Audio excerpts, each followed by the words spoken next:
Por supuesto, venimos a escuchar todos a Samuel, pero a mí me gustaría hacer una serie de reflexiones de carácter político al respecto de las cuestiones de la seguridad ciudadana. La seguridad ciudadana es, se dice en la propia ley española del año 2015, la garantía de que los derechos y libertades reconocidos y amparados por la Constitución se puedan ejercitar efectivamente por los españoles. La seguridad ciudadana se configura, por tanto, como uno de los elementos esenciales del Estado de Derecho, en esa expresión característica de sin seguridad no hay libertad. Incluso se recoge la Constitución española en 2 artículos, confundiendo el concepto de seguridad ciudadana en el artículo 104 y el de seguridad pública en el 149.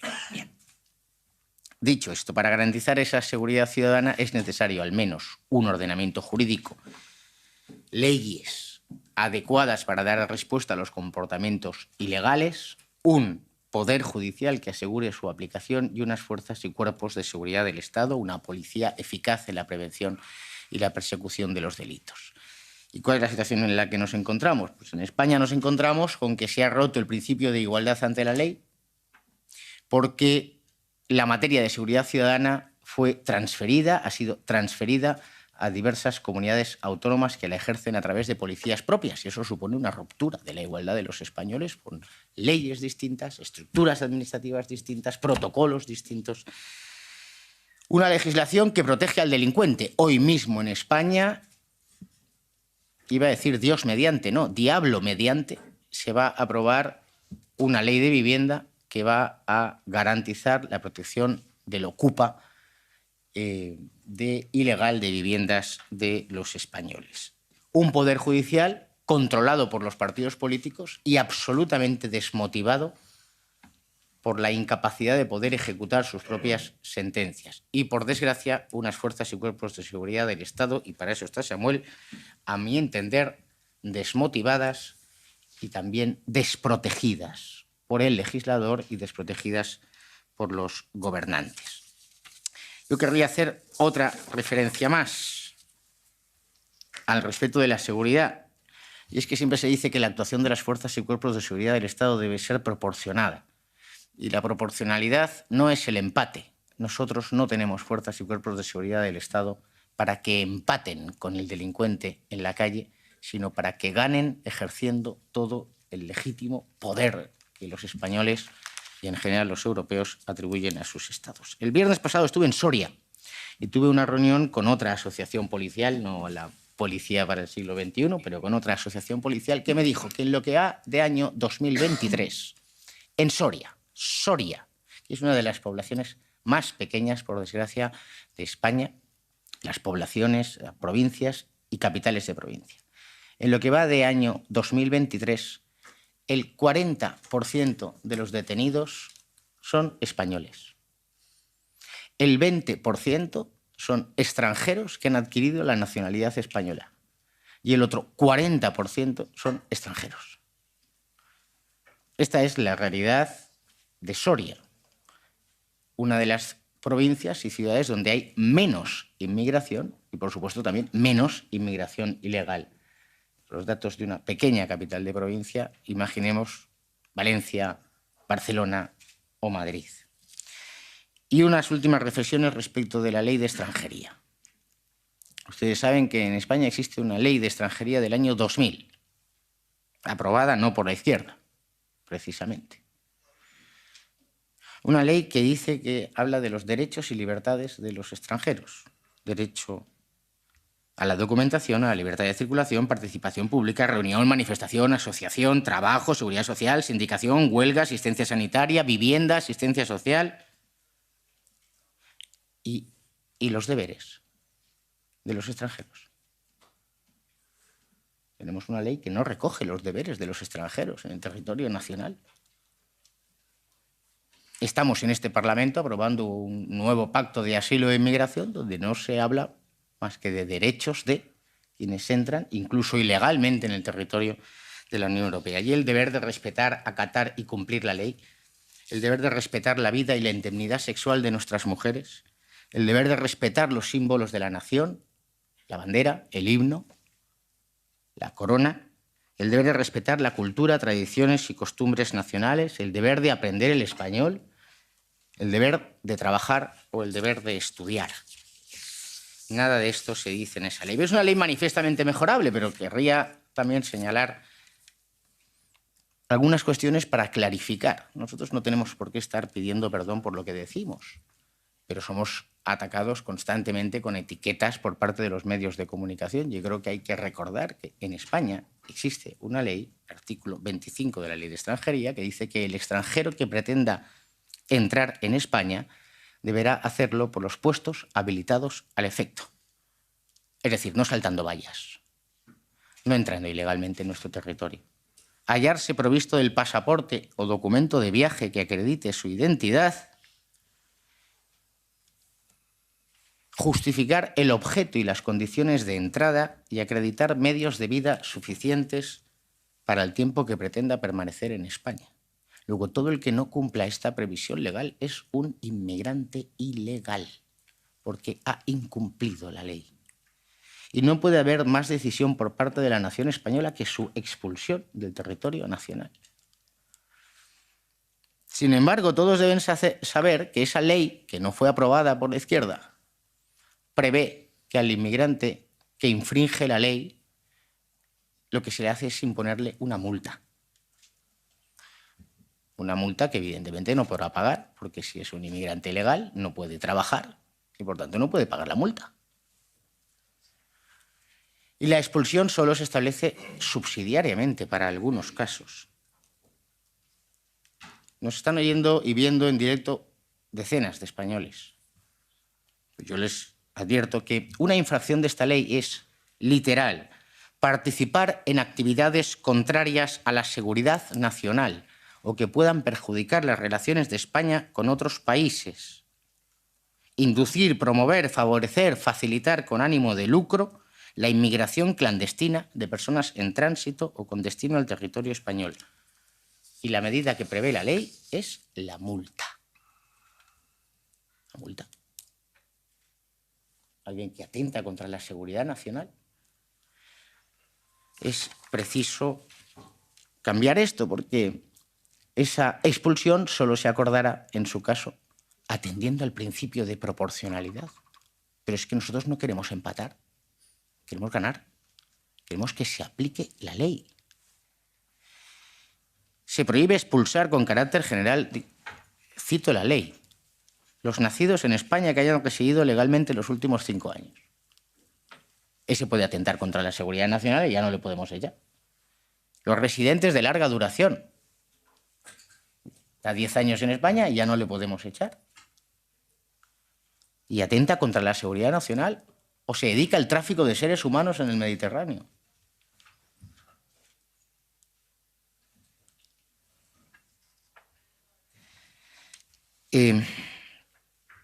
Y por último, otra mención, y con esto ya paro y dejo hablar a Samuel.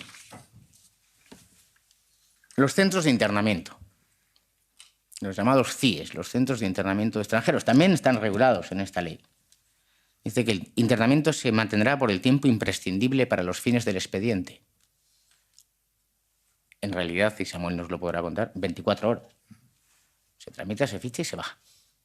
Alguien que ha entrado ilegalmente en territorio, que ha venido en una barcaza traída por las mafias, la policía le identifica, abre un expediente y en 24 horas está fuera del centro de internamiento. Nuestra ley permite que sea internado hasta 60 días, pero hay una directiva que contempla la posibilidad de que se eleve hasta 2 años de internamiento. ¿Por qué no se aplica? Una ley aprobada precisamente no por la izquierda. Pero cuidado, porque dice que las organizaciones constituidas legalmente en España para la defensa de los inmigrantes y los organismos internacionales podrán visitar los centros de internamiento. Pero, sin embargo, los diputados y eurodiputados de Vox no. No podemos visitar los centros de internamiento y puedo contar la experiencia de haber ido con Rocío de Mer al centro de internamiento de extranjeros en Almería, donde se nos negó la entrada. Esta es la realidad de una legislación que no protege a los españoles y que no garantiza la seguridad. Y por último, hay cosas en esta ley manifiestamente mejorables. Yo he señalado algunas, pero hay otras que también tenemos que aplicar con rigor. El artículo 13 dice que los extranjeros residentes, es decir, los legales, tienen derecho a acceder a los sistemas públicos de ayudas en materia de vivienda. Luego añade, los extranjeros de larga duración tendrán derecho a acceder a las ayudas en igualdad que los españoles. Luego es legítimo, y no estamos diciendo nada raro, cuando decimos que la prioridad en la concesión de ayudas sociales a la vivienda debe ser para los españoles.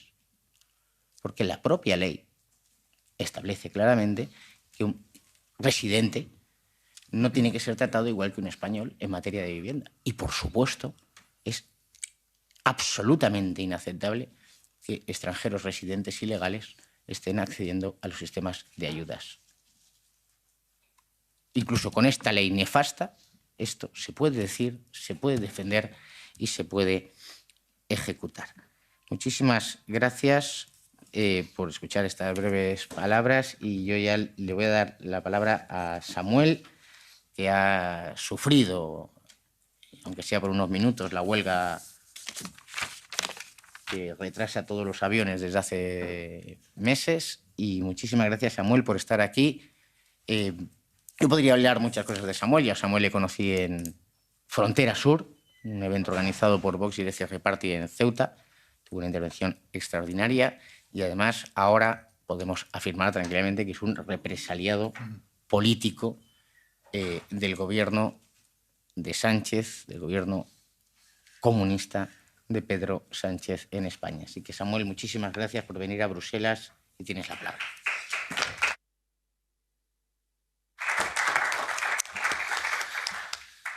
Gracias, Jorge. Gracias a todos por estar aquí, por venir a escucharme.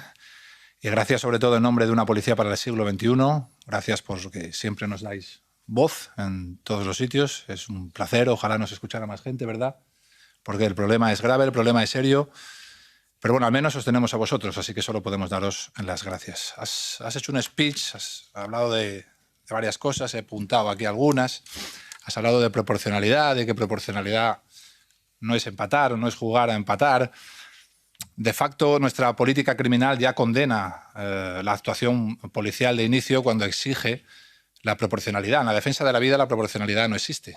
No existe. No hemos llegado hasta aquí como especie por ser proporcionales cuando nos defendemos ante un ataque. Existen una serie de reacciones psicofísicas en el cuerpo humano que mucha gente no logra entender hasta el día que las vive. El efecto túnel, a partir de 95 pulsaciones por minuto, que se alcanzan cuando está recibiendo un ataque con cuchillo en un segundo. Cómo el corazón bombea sangre a las extremidades, brazos y piernas, y deja el resto del cuerpo, incluso muchos órganos, inhabilitados. Esto es así porque los brazos y las piernas son los instrumentos que utilizamos los seres humanos para enfrentarnos o huir, que es la única manera de sobrevivir a una amenaza, enfrentarnos a ella o huir. Hay una serie de condicionantes psicofísicos que el cuerpo humano tiene cuando se enfrenta a esto y que en un juicio son imposibles de explicar. Y un juez al final te va a pedir proporcionalidad cuando es absolutamente imposible. Incluso esos 2 puñetazos de más que se dan en una intervención son motivados porque no somos capaces, nadie es capaz de desescalar en la violencia en cuestión de un segundo. Eso no se puede. Y así hay en España, como bien sabes, civiles condenados por defenderse en su propia casa o por dar un puñetazo que acabó mal a una persona que estaba robando a otra, como si la intención fuera otra que no la de acabar con el delito que se está cometiendo. Es imposible ser proporcional en una situación de estrés agudo, lo que los policías y militares llamamos estrés de combate. También has hablado de que nos estaba viendo mucha gente en España. Nos están viendo incluso muchos mandos policiales, creo, hoy en España. Van a mi Twitter o al Twitter de mi asociación. Debe ser que no tienen suficiente trabajo con las bandas latinas que están destrozando Madrid. Y van al Twitter de mi asociación a ver lo que escribe alguien que ni siquiera soy yo, porque no llevo las redes de mi asociación. Pero cogen el tuit y me abren un expediente disciplinario por algo que yo no he escrito, y con ese expediente disciplinario impiden que me presente a unas elecciones. Tal como lo oyen. Esto pasa en España. Yo no tengo condena alguna, no soy inelegible por ninguna sentencia penal. se me invitó a participar del derecho de sufragio pasivo en estas elecciones, concretamente Vox. Y como la ley de personal de mi cuerpo está mal hecha, necesitas pedir una excedencia, porque en servicio activo no puedes ejercer el sufragio pasivo. Solicité una excedencia. Primero me metieron una sanción disciplinaria por la denuncia de un mando de hace 2 años que desempolvaron ahora. Al estar sancionado no me dan la excedencia. Cuando acabó esa excedencia, todavía quedaba una semana para las listas, me metieron otra sanción para que yo no pudiera entrar en las listas. Esa segunda sanción es por un tuit que ni siquiera he escrito yo. Y este es el poder que tiene un comisario en España. Abriendo un expediente disciplinario, que es un acto jurídico muy vulnerable, de pocas garantías, porque para él luego, aunque se cierre y yo gane, no supone nada. Pues con eso evita que me pueda presentar unas elecciones. Así que sí, nos está viendo mucha gente. También mandos policiales. Has hablado también de la ley de extranjería, de las 24 horas. Fíjese si serán 24 horas que, policialmente hablando, esa detención a la que aludías por la ley de extranjería, los policías la llamamos metesaca, para que entendáis el tiempo que permanece dentro esta persona. Se llama así. Cuando un policía llega a una dependencia y le dice al funcionario de la ODA, ¿qué traes? ¿Un robo con fuerza, un robo con violencia? No, un metesaca. Eso es un detenido por la ley de extranjería por lo poco que dura dentro. Y luego hablabas del drama y del negocio. Yo siempre lo digo, que hay personas dispuestas a convertir dramas en negocios. Eso para un país es malísimo. En Europa está lleno de esas personas ahora mismo. Y hablabas de subvenciones, de una serie de ayudas, de accesos. Un drama es un drama. Si no lo tratamos como un drama, tenemos un problema. Pasa con la inmigración ilegal, pasa con la violencia de género. Si comienzas a dar prebendas a todo aquel que denuncie, en España tenemos un problema muy grave ahora con la ley de violencia de género. Están soltando violadores a la calle porque hemos permitido a una ministra que no tiene capacidad ni mérito reconocido, más allá de haber sido delegada de clase en la universidad, le hemos permitido hacer leyes orgánicas, gastarse 400 millones, ha hecho una ley y ahora están saliendo violadores a la calle por culpa de esa ley. El drama convertido en negocio provoca que si tú das una serie de prebendas a una serie por ser víctima, efectivamente habrá víctimas que necesiten esas prebendas. Pero eso es un llamamiento a que muchísimas personas que no son víctimas, que son sinvergüenzas, también soliciten esas prebendas. ¿Esto qué impacto produce? Pues lógicamente que cuantos más sean los llamados, menos dinero habrá para los que de verdad lo necesitan, para las verdaderas víctimas. Y además, entre tantos montones de papeles, perdemos a las verdaderas víctimas. No las sabemos tratar ni las encontramos. Dicho esto, sobre el speech de Jorge, gracias. Y vamos a empezar con un vídeo que es bastante impactante, pero no sé qué problema puede haber porque lo suelo poner en todas las ponencias, pero bueno, la realidad es que no se puede poner. Estáis viéndolo en la tele, al menos estáis viendo la foto fija, con sonido y con imagen impacta más. Yo os sitúo, es Pamplona, Navarra, España. Son las fiestas de San Fermín. Lo que ven ustedes de rojo es una orquesta. Son músicos. Los músicos, para tocar, pues necesitan tranquilidad, serenidad. No les puedes gritar, escupir, tirar botellas. Tienen que estar tranquilos. Ahora se mueve un poco. Eso que ven de rojo representa el orden. Lo que ven ustedes del otro lado son miles de personas, muchas de ellas bebidas, algunas incluso más que bebidas, empujándose, gritando, cantando las canciones típicas del San Fermín. Eso representa el caos. Y entre el orden y el caos, verán ustedes, porque así se ve, una delgada línea azul. Esa delgada línea es la que divide el orden del caos.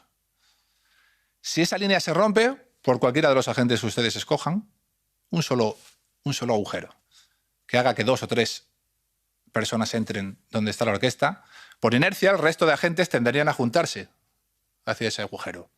Por lo tanto, se abrirían agujeros mayores. ¿Qué quiero decir con esto? En apenas 3 minutos, eso sería un escenario de caos. Los músicos rodarían por el suelo, los instrumentos volarían por el aire y ya sería casi imposible controlar la situación. Bien, no existen escenarios intermedios entre el orden y el caos. Una vez superada la barrera de orden, una vez desbordada la delgada línea azul, solo hay caos. Es por esto que la autoridad no se puede negociar. La autoridad solo es autoridad si se impone. Si la negocias, ya la has perdido. Y cuando la pierdes, que nadie se crea que se queda en el limbo, siempre la gana alguien. En Europa, en estas últimas décadas, siempre la ganan los lobos. Luego explicaremos quiénes son los lobos.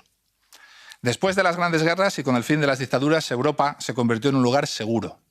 A eso nos acostumbramos. Todo el mundo recuerda con añoranza el París de Aznavour, la Bohemia de Aznavour. Mi padre tenía todos los vinilos. Durante varias décadas nos acostumbramos a la tranquilidad de aquel París y creímos que aquello era lo normal. Así que comenzaron a florecer políticos que legislan en función de ideales. Y los ideales son muy pacíficos, pero la historia es muy violenta. Por eso aquí en Europa, por ejemplo, no se entiende a Nayib Bukele, presidente de El Salvador. Allí en El Salvador, en su país, la barrera del orden había sido ya superada. En su país, una chica que camina por su barrio y de repente el marero, el jefe de la mara, del grupo criminal, la ve y le dice: esa a las 6 en mi casa. Esa chica tiene que estar a las 6 en su casa para ofrecerse sexualmente, porque si no va, esa misma tarde acaba con toda la cara rajada. Y su hermano probablemente acabe con 2 puñaladas en la espalda. En ese mundo, en ese escenario, porque ya hemos dicho que no hay escenarios intermedios entre el orden y el caos, ya hay un coste que pagar.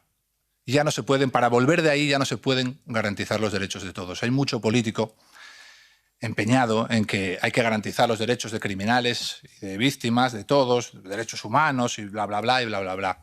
La historia nos demuestra que hay escenarios de degradación criminal de los que no se puede volver garantizando los derechos de todos. Así que el político tiene que escoger los derechos de quien quiere garantizar. Bukele escogió. Y la gente honrada vuelve a vivir en paz y en libertad. Algunos exigen proporcionalidad. Antes hablábamos de eso. Pero con la explicación anterior yo creo que he dejado claro que entre el bien y el mal no se puede ser proporcional. Entre el bien y el mal hay que estar con el bien de manera desproporcionada. Y eso sí tiene coste político. Por eso se están perdiendo barrios y rindiendo ciudades, porque ha habido muy pocos políticos dispuestos a asumir el coste de revertir esa situación. Decíamos que mantener la barrera de orden tiene coste. Bueno, también en tiempos de tranquilidad relativa, los tiempos de Aznavour de los que les hablaba antes, de baja criminalidad.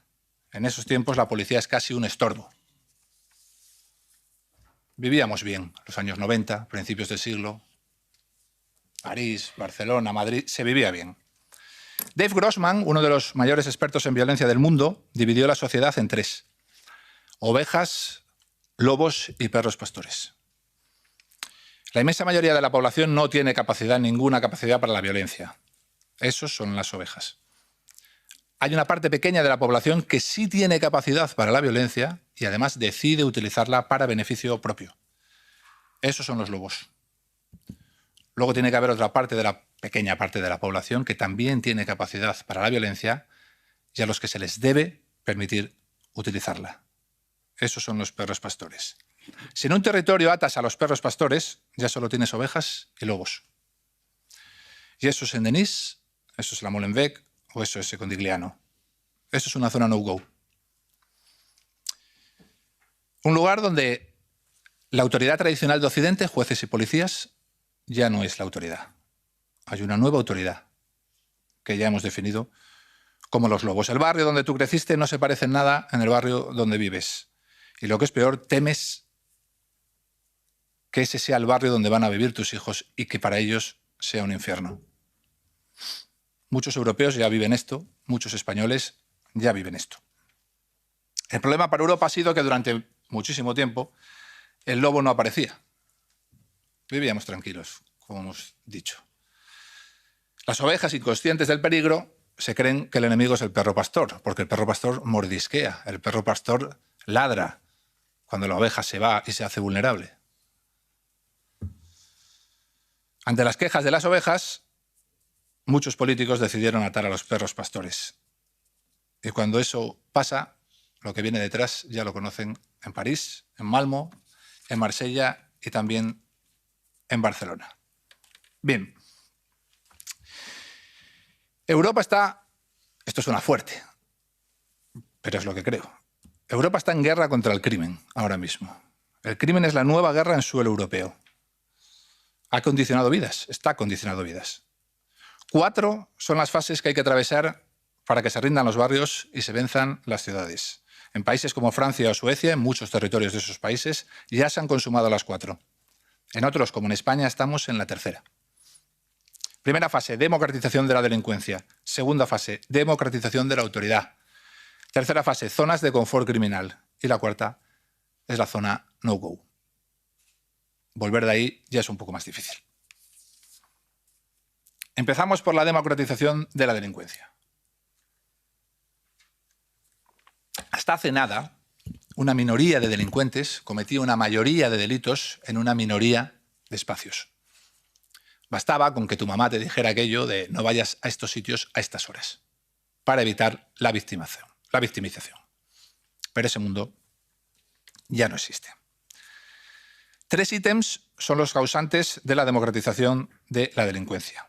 3 ítems que han sufrido o están sufriendo la mayoría de los países europeos. Primer ítem y más importante, procesos de inmigración ilegal desbordada. Segundo ítem, derivado del anterior, la gestión de la segunda y tercera generación. De ahí salen las bandas latinas de Madrid. Y el último ítem, la tecnificación de los grupos criminales.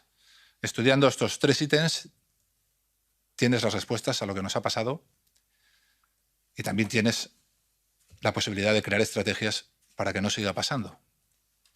Aunque hasta ahora no nos han hecho mucho caso. Existen zonas como el Visegrado, como sabéis, donde al haber controlado los procesos de inmigración ilegal desbordada, no han tenido que pasar por los procesos de segunda y tercera generación y, por lo tanto, solo se enfrentan a uno de los 3 grandes ítems, que es la tecnificación de la delincuencia. Por esta razón, obviamente, hoy pasear por Varsovia o por Budapest no se parece en nada a pasear por París o por Barcelona. Procesos de inmigración ilegal desbordada, que es cuando nos van a llamar de todo, ¿verdad, Jorge? Sí. Nos van a llamar de todo. Bueno, todo proceso migratorio tiene un impacto en las dinámicas sociales del país de acogida. Cuando este proceso es cuantitativamente relevante, no solo tiene impacto en las dinámicas, sino que cambia dinámicas sociales del país de acogida. La música, por ejemplo. Mi hija mayor, yo tengo 3, y escucho unas canciones que yo desde luego no escuchaba de joven. Pero bueno, es una nueva ola que viene de Hispanoamérica, que a ella le gusta, pues muy bien, ¿qué voy a decir yo? Le pongo Guns N' Roses, no le gusta, ¿qué voy a hacer yo? Se han cambiado dinámicas sociales. Cuando ese proceso migratorio cuantitativamente relevante procede de un continente con el que no compartimos nada, ni religión, ni usos sociales, idioma, cultura, nada, no solo cambian las dinámicas sociales, sino que se anulan dinámicas sociales del país de acogida y se imponen nuevas dinámicas sociales a las que, desde luego, no estamos acostumbrados. Cualquier problema social desbordado en el espacio y en el tiempo, cualquiera, vamos a olvidarnos de la inmigración, para que por una vez no nos llamen de todo. El hambre, problema social básico. Cualquier problema social desbordado en el espacio y en el tiempo provoca un problema de seguridad y libertad en un lapso de tiempo brevísimo. Si a la ciudad de Bruselas le informan de que va a recibir a 30 sin techo al mes durante todo el año, la ciudad de Bruselas no tendrá ningún problema en gestionarlo. Si a la ciudad de Bruselas llegan en el mes de agosto 3.500 sin techo, la ciudad de Bruselas tendrá en pocos días un problema de seguridad y de libertad. Parece obvio, pero hay gente que no lo entiende. La capacidad para controlar un problema es la base de su solución. Un problema desbordado es imposible de solucionar. La inmigración ha supuesto en muchos momentos históricos valor añadido para los países receptores, pero siempre que ésta ha sido controlada y se ha sometido a las dinámicas sociales de los países de acogida. Los procesos de inmigración ilegal desbordada en la Europa reciente, promovidos por élites económicas y mafias y consentidos por ciertas ideologías que convierten dramas en negocios, han tenido un impacto letal en nuestros barrios. Y a ver si ahora logramos que nos escuchen esto, que no como normalmente cuando acudo a una asamblea, la última invitada por Vox, que dio origen a toda la persecución actual, porque contesté a un diputado del PSOE y mi contestación tuvo 1 millón de visualizaciones. ¿Para qué quieres más? Normalmente cuando acudo a una asamblea intento recalcar esto, pero aún así, como los políticos que me insultan ya tienen la réplica de mi discurso escrita, que es algo que nunca he entendido, si todavía no sabes lo que voy a decir, ¿cómo puedes traer en un folio lo que me vas a contestar? Bueno, la contestación es racista, xenófobo, y ya está, y no hay más, no hay más. No tiene nada que ver con la raza, no tiene nada que ver con la nacionalidad. Tal como asimilamos la nacionalidad actualmente en Europa, la nacionalidad es un papel. Tal como la damos, tal como la otorgamos hoy en Europa, la nacionalidad es un papel. El chico que nos elimina del Mundial con un penalti, con la selección de Marruecos, nació en Getafe, Comunidad de Madrid. Pero juega a Marruecos. ¿Por qué juega a Marruecos? Por origen y cultura. Es normal que juegue a Marruecos. Porque es de allí, porque se siente de allí. Nacer en Getafe, en un hospital de Getafe, pues ha sido una circunstancia. Pero se siente de allí. El origen y la cultura marcan todos los usos sociales. Los positivos, ya hemos hablado de la música, podríamos hablar de la comida también. Y los negativos, el crimen. ¿Estos 2 ítems, origen y cultura, impactan individualmente? No. ¿Un ciudadano africano es peor persona que yo por haber nacido en África? No. ¿Un ciudadano africano tiene más posibilidades que yo de dirimir un conflicto a través de la violencia? Sí.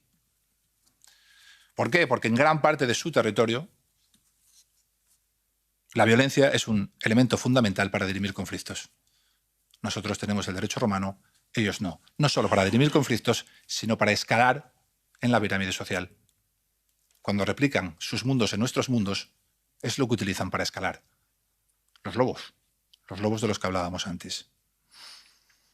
Todo ser humano está atrapado en su contexto. Ortega y Gasset dijo aquello de yo soy yo y mi circunstancia, y si no la salvo a ella, no me salvo yo.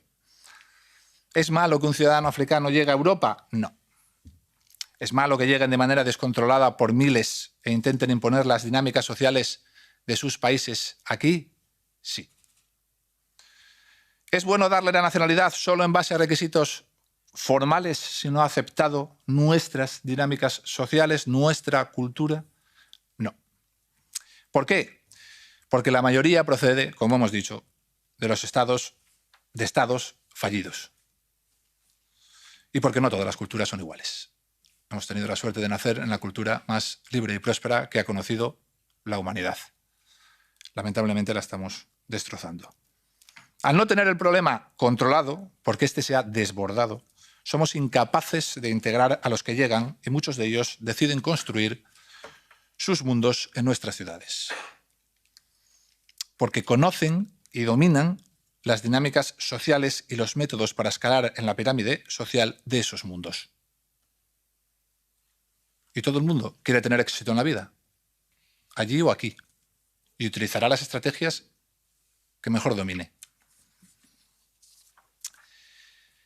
En procesos de inmigración ilegal desbordada, ¿tienen impacto el origen y la cultura de procedencia? ¿Cómo no lo van a tener?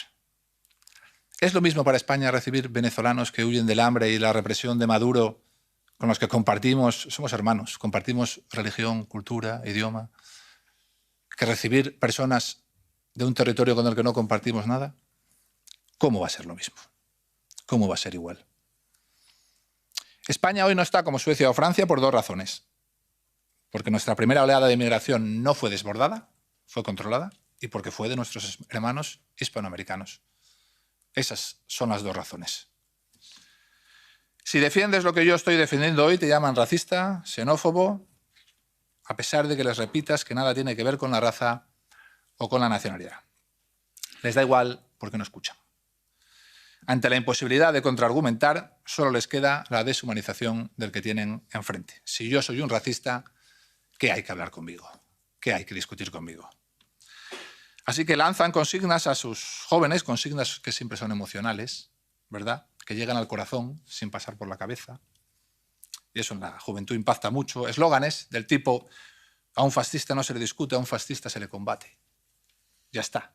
Están dando las herramientas a un joven para creer que gana una batalla dialéctica sin ni siquiera presentarse en el campo de batalla.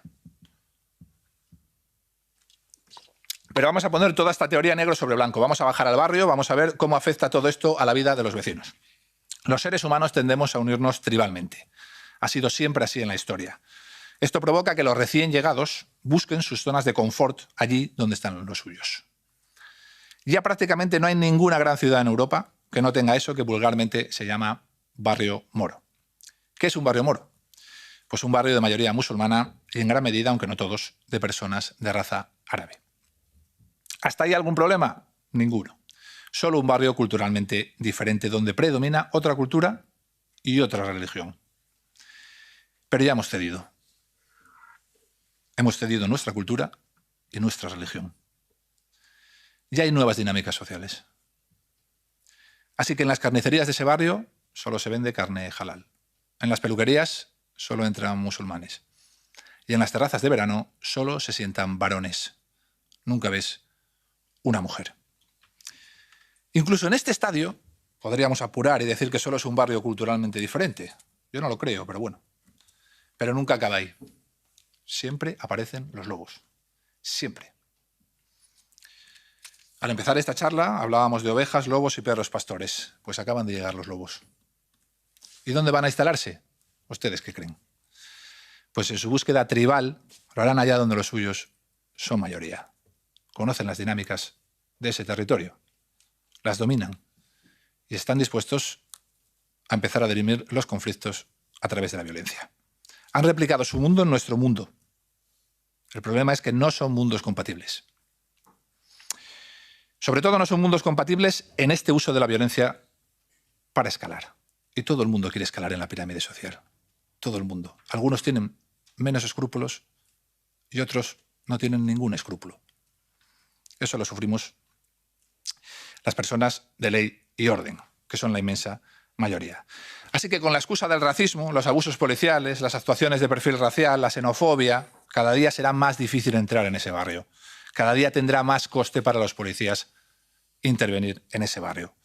Los lobos se encargarán de generar caos en cada actuación policial y las calles del barrio se convertirán en escenarios de película.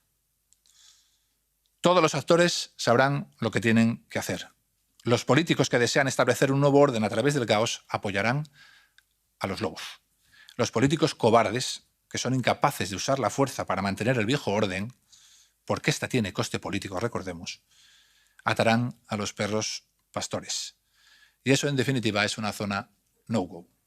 Un lugar donde una nueva autoridad ha impuesto nuevas dinámicas sociales, donde la autoridad tradicional en Occidente, jueces y policías, ya no existe. Un lugar donde ya solo hay lobos y ovejas. Los perros pastores están atados. Ya tienes tu Saint-Denis, ya tienes tu Molenbeek. Y para revertir eso, para volver de ahí, cada vez será necesario usar más fuerza.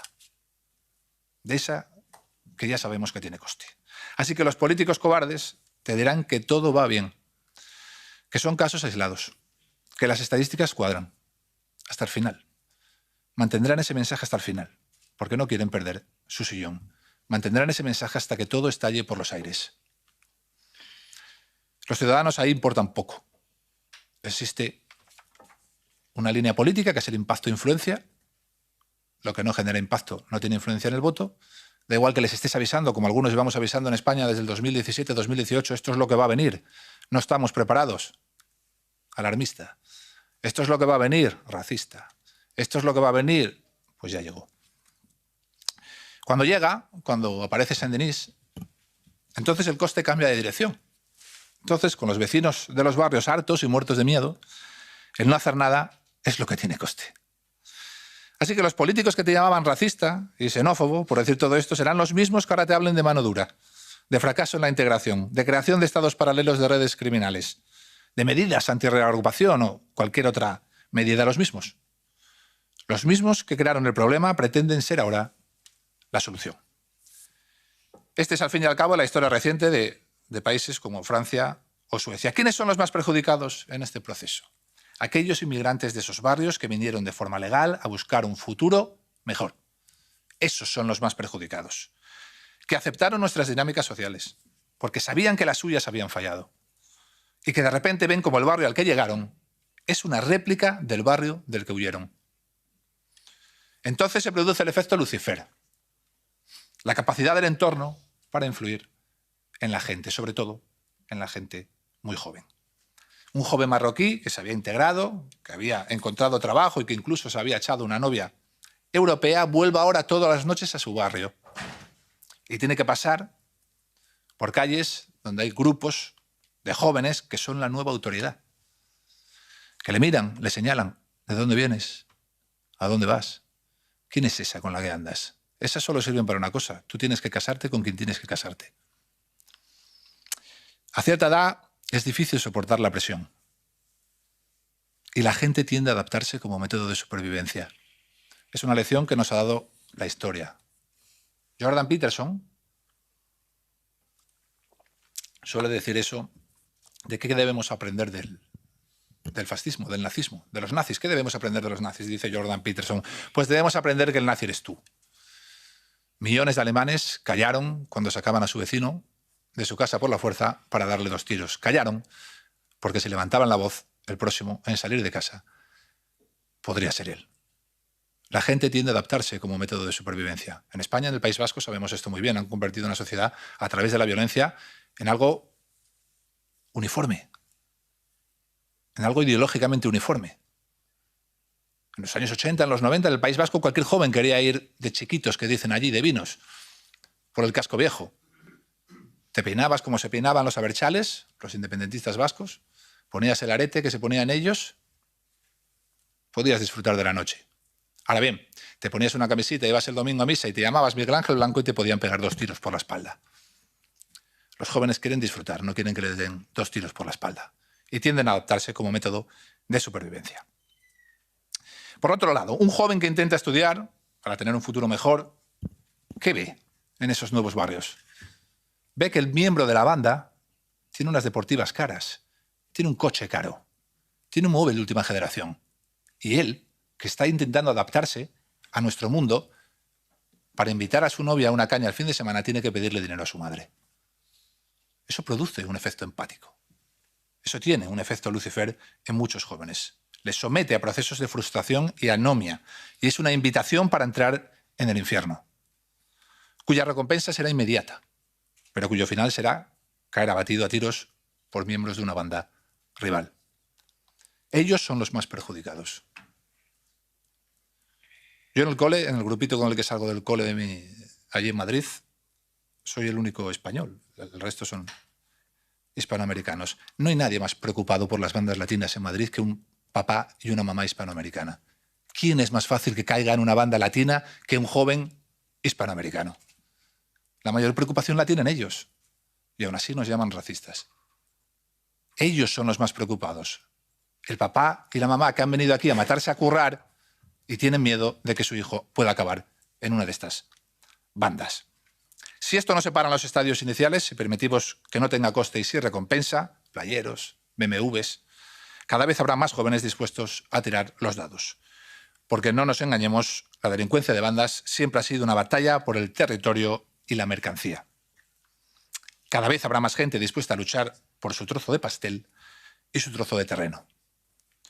El pastel y el terreno, como sabéis, son finitos. A partir de ahí empiezan los tiros, empiezan los apuñalamientos, empiezan los controles de los territorios. ¿Qué supone esto estadísticamente? Todo nuestro modelo policial, todos los modelos europeos policiales, todos giran en torno a la estadística. ¿Qué es la estadística? El discurso que te vende el político. Todos los mandos policiales en Europa trabajan para eso. ¿Cuál es la estadística en la delincuencia de bandas? La que está golpeando ahora Europa. Las bandas tienen códigos. Entre ellos no se denuncian. Muchas víctimas, yo lo he vivido en primera persona, no denuncian a los Latin King de su barrio. Yo llego allí, le entrego al niño al padre, le han robado el móvil, le han puesto un cuchillo en el cuello. ¿Denunciar? Ni hablar. ¿A los Latin King del barrio? Yo le compro otro móvil, váyanse ustedes. Así que los números cuadran. El alcalde dice que todo va bien. Tu barrio se está destrozando, pero el alcalde y el delegado del gobierno dicen que todo va bien.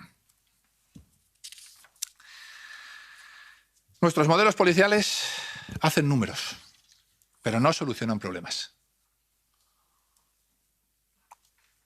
Los problemas se enquistan y aparecen los dos grandes monstruos de nuestro sistema criminal, la escalada y la reincidencia. Nuestra política criminal, la europea, no está diseñada para frenar la escalada y la reincidencia. No lo está. Estamos con la reinserción y la reinserción de cualquiera, porque es un mandato, un imperativo constitucional ilegal. Es decir, un violador que ha violado ya 7 niñas, nosotros nos gastamos el dinero en reinsertarle para que vuelva a salir y poca duda hay de lo que va a volver a hacer cuando salga. ¿Cómo hemos llegado hasta aquí? ¿Por qué? Como todos los problemas que uno no pretende solucionar, sino utilizar en beneficio propio, pues puede que de repente se desborden y ya no sepas controlarlos.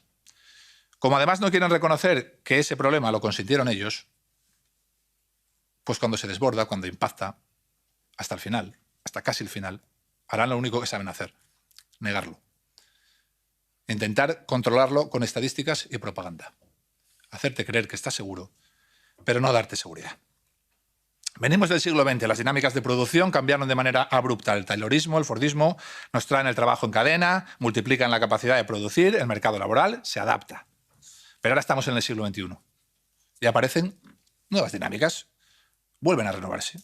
Sistemas delivery, de última milla, procesos just in time.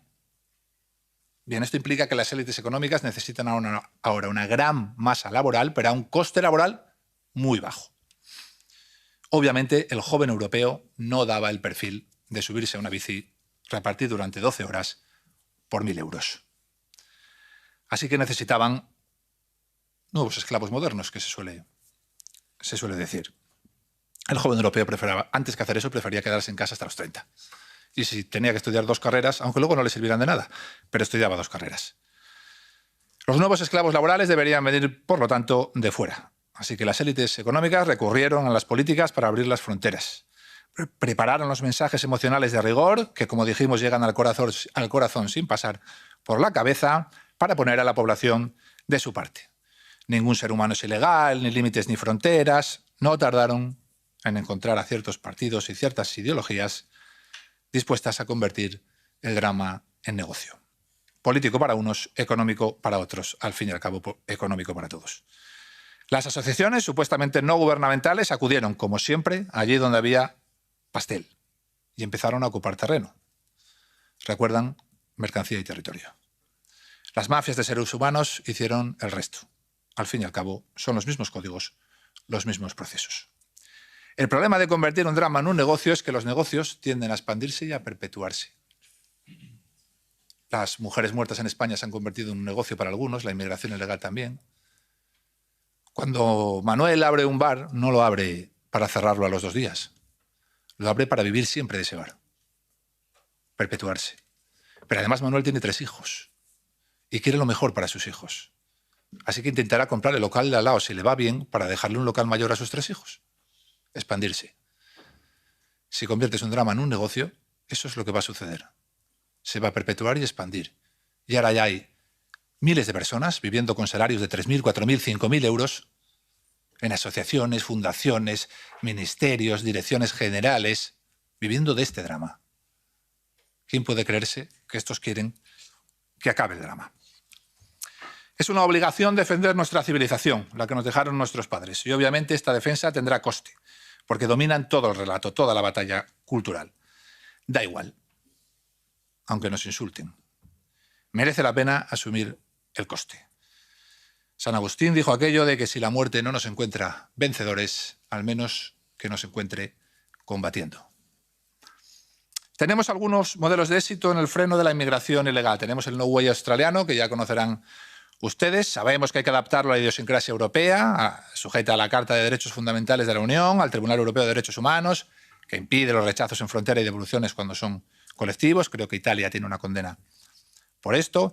Europa debe actuar ya de manera unida y urgente para dar respuesta, y una respuesta poder ser común, que permita el equilibrio entre derechos fundamentales y fronteras seguras, asumiendo que no se pueden garantizar los derechos fundamentales de nadie en una Europa sin fronteras seguras.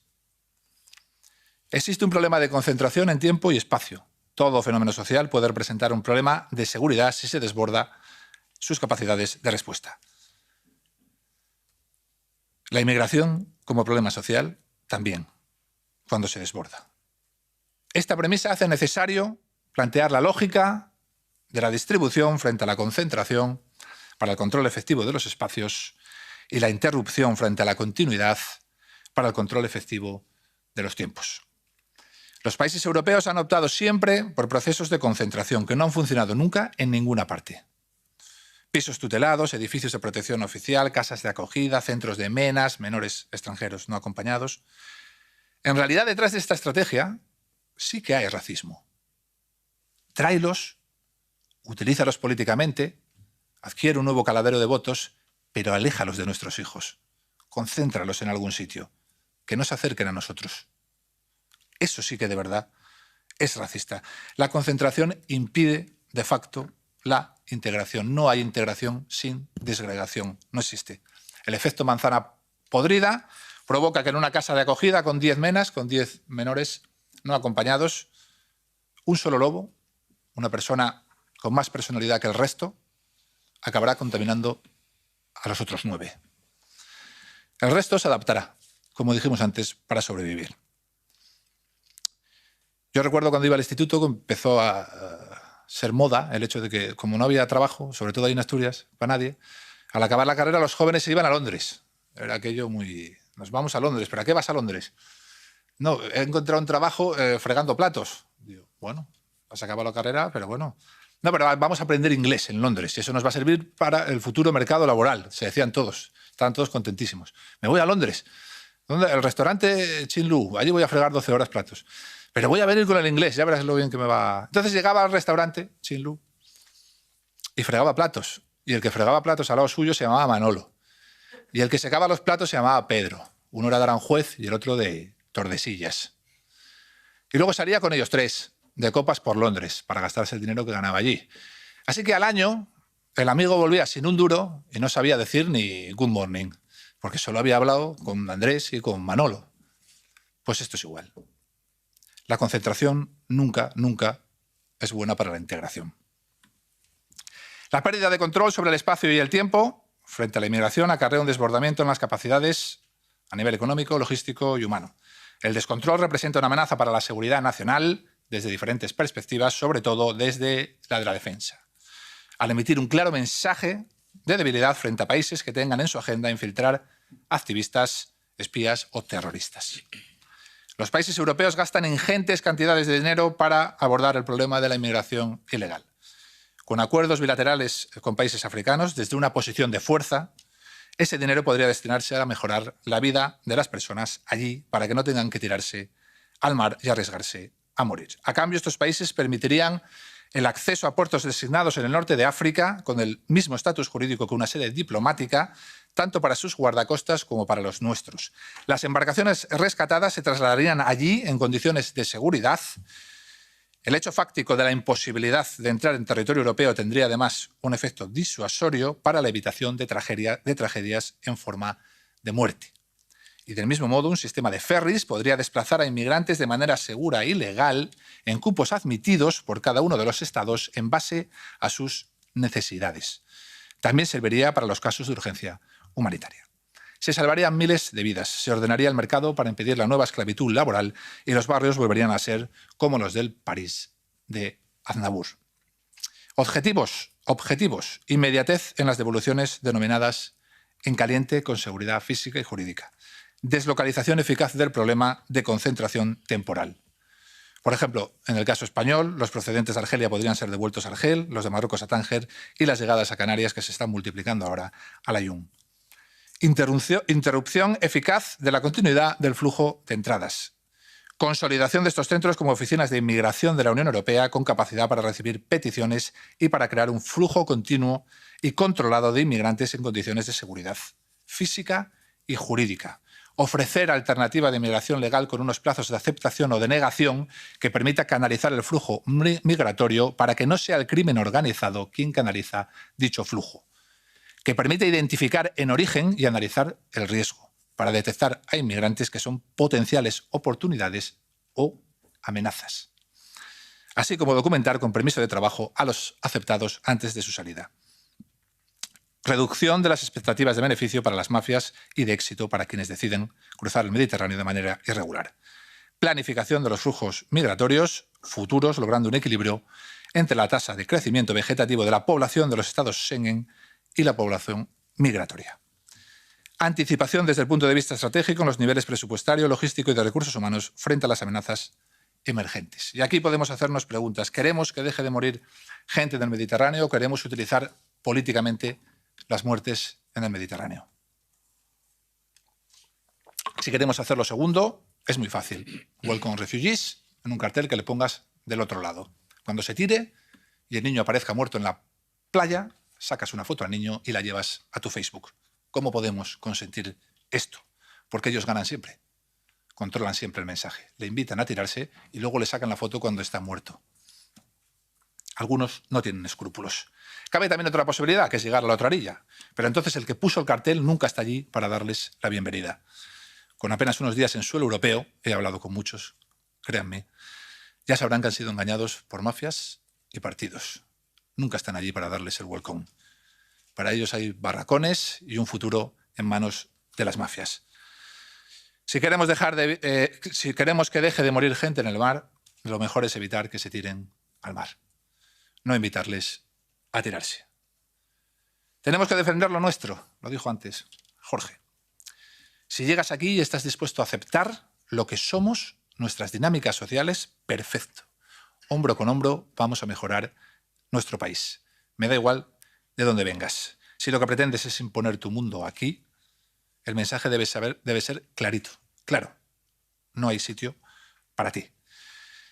En los Cantares de Roma, sobre el valeroso soldado romano Horacio Cocles, que defendió el sol un puente frente a los etruscos, se dice, adaptado un poco a nuestro tiempo, algo así como: ¿y qué mejor manera de morir que defendiendo las leyes de nuestros padres y los templos de nuestro Dios? Todavía tengo tiempo, ¿verdad? Voy a por el segundo ítem. Hemos hablado de los procesos de inmigración ilegal desbordada. Si alguien es tan amable y me puede traer un vasito de agua. Mil gracias, Rocío. Hemos hablado de los procesos de inmigración ilegal como primer de los 3 ítems. Y dentro de estos estaba, además, la segunda y tercera generación, la gestión de la segunda y tercera generación. Ningún país ha sabido gestionar la segunda y tercera generación. En España estamos ahora asolados con ese problema con las bandas latinas de Madrid. ¿Y qué estamos haciendo? Estamos copiando las estrategias a todos los países donde fallaron las estrategias. Somos así de listos. El problema de la segunda y tercera generación es recurrente a lo largo de la historia. La inmigración en España, en los 70, del campo a la ciudad, ya generó una falla de vigilancia que impactó en miles de jóvenes. Yo nací en el 75, viví en los barrios de los 80 en España y conozco el problema. Papás que se mataban a currar 12, 13 horas, mamás que se ocupaban de la intendencia de una familia con 3, 4 o 5 hijos y niños solos por el barrio buscando referentes. Los padres tranquilos porque venían del pueblo, donde la vigilancia informal es altísima. Uno se enciende en el pueblo un cigarro y te ve la panadera a través de la ventana, ya lo sabe tu padre, a la media hora. Los papás creyeron que la ciudad era así y la ciudad no era así. La ciudad era anónima y muy dura. La explosión de la heroína en aquella época... Muchísimas gracias. La explosión de la heroína en aquella época hizo el resto. ¿Qué quiero decir con esto? Aquella migración del campo a la ciudad ya cambió los perfiles criminales en muchos barrios, sobre todo barrios periféricos, que es donde se asentaba esta gente.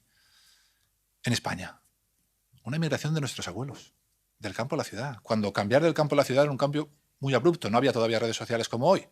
Era un cambio muy abrupto. E impactó.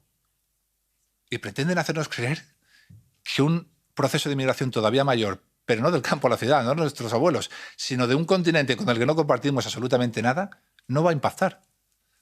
Y si lo dices te llaman racista y xenófobo. Como he dicho, el problema principal hoy en Madrid son las bandas latinas, producto de la mala gestión de la segunda y tercera generación. Por si no lo saben ustedes, las bandas latinas nacieron en Estados Unidos. ¿Por qué nacieron en Estados Unidos? Por exactamente lo mismo. La criminología, como la historia, es cíclica. Por un proceso de inmigración ilegal desbordada desde Hispanoamérica hasta Estados Unidos a mitad del siglo pasado, a través de la frontera con México. Exactamente igual, siempre pasa lo mismo. Todo ha pasado ya. Solo hace falta estudiarlo. Esas bandas, sobre todo con la expulsión de Los Ángeles en determinada época, por cierto alcalde y jefe policial, replicaron en sus países de origen, saltaron de nuevo a Hispanoamérica. Y desde allí, porque ya hablamos de que esto es una cosa de pastel y de territorio, de mercancía y de territorio, y hay que ampliarlo continuamente porque cada vez, si es un modelo de éxito, cada vez más gente quiere entrar, pues saltaron a Europa. ¿Por dónde iban a saltar a Europa? Obviamente, si son hispanoamericanos, saltaron por España. ¿Qué pasó en España? Yo esto lo explico con una historia que es la historia de la Snake Jordan, que ahora ya todo el mundo me pide en las ponencias cuando llego. ¿Vas a contar la historia de la Snake Jordan? Y yo, sí, hombre, voy a contar la historia de la Snake Jordan. Hace 20 años, cuando yo llegué a Madrid y me hice policía, todavía no había impactado la inmigración ilegal, ¿vale? Casi todos los inmigrantes que habían llegado a España en esa época eran hispanoamericanos. Eran señores que habían venido a matarse literalmente y a correr. La delincuencia era media-baja en aquel momento, pero los políticos tenían que vender. Y como hay que vender algo, pues se planteó un plan, que a mí me costó muchas discusiones, que era ir a los metros de traer personal de seguridad ciudadana a ir a los metros a detener a personas por inmigración ilegal. Los metesacas de los que hablábamos antes. Lo que no se hace ahora cuando se debería hacer, se hacía entonces cuando no se debería hacer, porque no estaba desbordado ese problema. Y se iba, y eran todos colombianos, ecuatorianos, argentinos, que habían venido, como digo, a matarse a currar. A las 6 de la mañana ya había gente allí. Se los llevaban detenidos, algunos con la tartera debajo del brazo.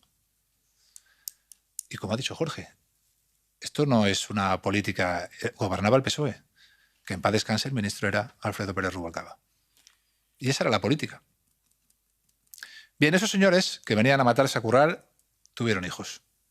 Tenían algunos ya hijos pequeños y crecieron. Y los niños entendieron el mensaje. Mi padre viene, mi padre se adapta, mi padre se mata a trabajar 12 horas, mi padre acaba en un calabozo. Con el salario de mi padre, mis playeros son los que son, mis deportivas. Mi móvil es el que es. Así que ahora empiezo a juntarme con mi nueva familia, la banda, en la cancha de fútbol primero, en el barrio. Y una vez que me junto con mi nueva familia, a las 2 semanas, ya tengo unas Nike Jordan, las deportivas que yo quería. No solo no hay coste, sino que hay recompensa. En Madrid comenzaron cobrando dinero a los chicos del barrio por jugar en las canchas de fútbol. Cobraban unos euros si querías entrar. Nadie hizo nada, porque solo hacemos números, no solucionamos problemas. Nadie denunciaba, ningún padre denunciaba a los Latin King. Así que todo iba bien, las calles eran seguras. Los que decíamos, se está gestando un problema de primera magnitud. Si dejáis triunfar a esto, en esta fase, escalará. Porque están obteniendo recompensa. Y querrán seguir. ¿Ha habido denuncia? Pues cállate. ¿Qué tienes que sacar tú esto? Cállate, tú cállate. Si no hay denuncias, todo va bien. Es un delito creado si lo traemos nosotros. La droga, en los barrios europeos, tiene un impacto en el 80% del resto de delitos. Receptación, robos con fuerza, robos con violencia por el síndrome de abstinencia. Sin embargo, todos ustedes verán que en vuestros barrios hay gente que vende droga a pequeña escala durante años. Y dirán, ¿y por qué no se soluciona esto? Porque es un delito creado. Te lo dice cualquier mando policial. ¿Quién de ustedes va a denunciar que en su barrio se vende droga? ¿A una comisaría de policía? ¿Quién? Nadie. Entonces tú llegas allí y dices, perdona, jefe, es que están vendiendo drogas puertas aquí en la calle Guadalete. ¿Pero ha denunciado a alguien? No. Cállate la boca. ¿Qué vamos a crear nosotros el delito? Los modelos policiales europeos hacen números, no solucionan problemas. Los problemas se enquistan y cada vez ascienden de nivel. Esas bandas que cobraban por utilizar las canchas, ahora se juntan en 6 o 7 y como la cosa va bien, empiezan a cometer robos con violencia. Rodean a alguien y ya no cobran 5 euros, ahora se llevan un móvil de 200 euros. El papá no quiere denunciar a los Latin King. Ellos han conseguido su móvil. El político te dice que todo va bien. Los números cuadran. Las estadísticas salen. Y el problema sigue escalando. comienzan a organizarse y aparecen los machetes. Cada vez más gente, más jóvenes quieren vivir así, con las Nike Jordan. Así que el territorio ya no solo lo controlan 6 o 7, se han disgregado y hay otros 6 o 7 machetazos. Todos los fines de semana en Madrid. Te dicen, somos más seguros que en los 80, porque hay más homicidios, menos homicidios ahora. Mentira, mienten siempre. Lo que ha avanzado es la ciencia médica de primera respuesta. En Madrid puede haber 6 apuñalados este fin de semana y no muere nadie, porque tenemos UBIs móviles, hospitales que te llevan a ese apuñalado estable al hospital. Y porque hoy todos los policías de seguridad ciudadana tenemos formación pagada de nuestro bolsillo, porque a la dirección los ciudadanos le importan nada. Tenemos material, el IFA que llevamos en la espalda, pagado de nuestro bolsillo, con el que sabemos hacer un stop bleeding, que salva vidas todas las semanas. Si vais a las noticias breves, porque esto no es muy noticiable, veréis que todas las semanas algún policía salva alguna vida. En los 80 no había nada de esto. En los 80 te apuñalaban en Malasaña a las 3 de la mañana y te morías. Por eso. Bueno, y porque estaba la banda terrorista ETA también. Había más homicidios en los 80. Los apuñalados, las tentativas de homicidio están aumentándose en España en niveles de entre el 20 y el 30% cada año. Solo las superan las agresiones sexuales, que están en niveles de entre el 25 y el 35. Pero las tentativas de homicidio suben cada año entre un 20 y un 30%. Los homicidios bajan un 1, suben un 1 y te dicen, ¿ves? La cosa va bien. No, no va bien. Los apuñalados están. Tenemos una mejor ciencia médica de primera respuesta, pero el crimen escala. Pero siempre engañan siempre. La cifra negra es el gran baluarte con el que se permite explosionar este tipo de delincuencia. No hay denuncias, los políticos están contentos, las bandas cada vez tienen más poder. Y como dijimos antes, los más afectados son los papás que vinieron aquí a matarse, a currar. Por último, tecnificación de la delincuencia. Esto, no tengo el vídeo hoy, me ha dado lástima, que se me ha olvidado meterlo en el pen, pero si vais a YouTube, hace 15, 20 años, tan solo 15, 20 años, así se pierde un país, así de rápido. La jefa de policía de Estocolmo, en CNN México, con una de las presentadoras más famosas de allí, tiene una entrevista. México hay mucha seguridad, ¿vale? Hace 15, 20 años Estocolmo era la capital más segura de Europa. Entonces, claro, en México dicen, llama a esta mujer, que algo sabrá, si tiene la ciudad más segura de Europa. Esta mujer la hicieron jefa de policía, Karin Gottlaff. Jefa de policía siendo profesora de primaria, que es una idea genial. Si eres profesora de primaria, hacerte jefa de policía. Todavía no habrían llegado los procesos de inmigración ilegal desbordada en la gestión de la segunda y tercera generación. Es por eso, por lo que Estocolmo era un hogar seguro, no por la jefa Gottlaff, lógicamente. Pero la llamaron, oye, ¿ustedes qué hacen allí? Porque México está desolado. La entrevista, para un criminólogo como yo, no tiene desperdicio. Nosotros aplicamos la perspectiva de género, no me ha temblado el pulso a la hora de contratar mujeres para la escala de mando. La discriminación racial es un hecho muy importante. Educamos a nuestros agentes. La igualdad, la educación, ir a los colegios, hablarle a los niños, bueno, adoctrinarles, ya sabéis. Ideales, ideales, ideales. ¿Recordáis? Políticos gobernando y legislando en torno a ideales, cuando la realidad es que la historia es muy violenta. Tenía ya hace 20 años todo el dossier de la Agenda 2030, todo entero. Dicho uno detrás de otro. 15 años después, Estocolmo se convirtió en la capital europea en tantos por ciento, con más número de muertes, de asesinados con armas de fuego, y donde primero, antes incluso que París, comenzó el aumento exponencial de las violaciones grupales. 15 años después de aquel discurso de Agenda 2030. Eso es lo que se tarda en perder un país. Si pones al frente de las instituciones a personas que no tienen ni la más mínima capacidad. La tecnificación de la delincuencia es el último ítem. Todo ha cambiado. Los delincuentes que robaban enganchados a la heroína en los 80 en España son hoy butroneros, son hoy aluniceros, roban Porsches Cayenne. Unos son especialistas en lanza térmica, otros en mapas, en anulación de alarmas. Y nuestro modelo no ha seguido ese ritmo. No lo ha seguido. Así que tenemos también un problema ahí. Tenemos un modelo de gestión y necesitamos un modelo operativo. Tenemos un modelo de mandos que no tienen ninguna experiencia sobre el terreno, que ascienden, por ejemplo, revisando mis tweets y los de mi asociación y abriéndome expedientes. Así a eso dedican la mañana para intentar ascender. Es decir, tenemos un modelo que protege discursos políticos y estructuras de poder. No protege ciudadanos. Cuanto primero nos demos cuenta de esto, más fácil y más sencillo será salir del lugar hacia donde vamos. No he querido en la charla explicar la transformación del modelo desde una parte técnica, porque seguramente les aburriría, pero les puedo asegurar que hay gente que ha estudiado lo suficiente lo que ha pasado en Suecia, en Bélgica, en Inglaterra o en Francia, para tener y saber qué preguntas hay que hacerse, para saber cuáles son las respuestas y para marcar estrategias en el futuro. Los modelos europeos de seguridad están agotados, créanme. Vamos todos hacia el mismo sitio.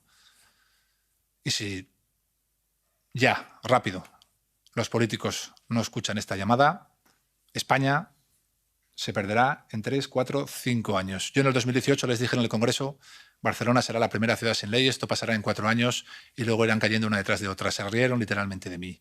Literalmente. Me dijeron que no me podían aceptar ese mensaje. Así que, gracias a Jorge, y gracias en España a Vox, en otros países pues los partidos referentes, al menos hemos logrado colar un mensaje en la población. Hemos logrado impactar en términos de comunicación. Hemos logrado que algo de la gente no creía o no sabía, ahora ya creen y saben. Eso es buenísimo, porque es el principio de la rebelión, de la rebeldía, de recuperar lo que perdimos. Recuerden siempre que nosotros tenemos un gen atávico, que es el de protección de la prole, y no negociamos en eso. Eso es instintivo. Cuando vemos que está en peligro el futuro de nuestros hijos, ahí nos convertimos en irracionales. La seguridad va a ser el ítem principal político en la próxima década en Europa. El que entienda de esto entenderá de qué va el problema. Las crisis económicas, sí, nadie mata ni muere porque le suban la gasolina. Todos los seres humanos matamos y morimos por nuestros hijos, sin hacernos preguntas ni cuestionamientos éticos.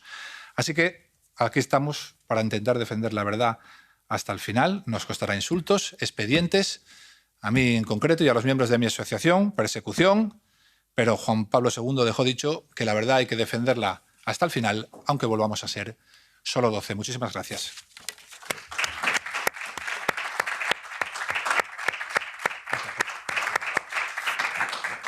Pues muchísimas gracias a Samuel. Ha sido extraordinaria la intervención y sobre todo pues poderle escuchar aquí. Además ha nacido el mismo año que yo y efectivamente sus recuerdos de cuando fue a Madrid pues eran exactamente mis recuerdos de mi infancia en un barrio de Barcelona, Nou Barris, inundado por la droga. En mi curso de octavo de GB con 14 años murió un alumno, un compañero de clase, y en el curso superior, primero de bachillerato, también murió una chica como consecuencia del SIDA, que en aquel momento, incluso recordemos, corría por las calles de España sin saber nadie, además de que existía el SIDA. Parece que... Y ahora ese barrio no tiene nada que ver con el barrio que yo viví. Las plazas se han convertido en... Donde había árboles, hay cemento. Donde había pistas de fútbol, ahora ya solo juegan unos pocos, efectivamente, como has explicado tú, y solo juegan los de un determinado lugar, y el resto de los españoles pues, no juegan en esos patios, ni a baloncesto, ni a fútbol, como jugábamos nosotros. Como tenemos aquí asistentes, las preguntas de los que están fuera es más complicado gestionar. Además, nos quedan 10 minutos de sala. Yo no sé si alguno quiere pues hacer alguna pregunta a Samuel o hacer alguna intervención, y si no, pues daríamos por finalizada la sesión, que ha sido extraordinaria y que da como para 27.000 cortes de momentos muy claros y muy buenos de las cosas que están sucediendo en toda Europa.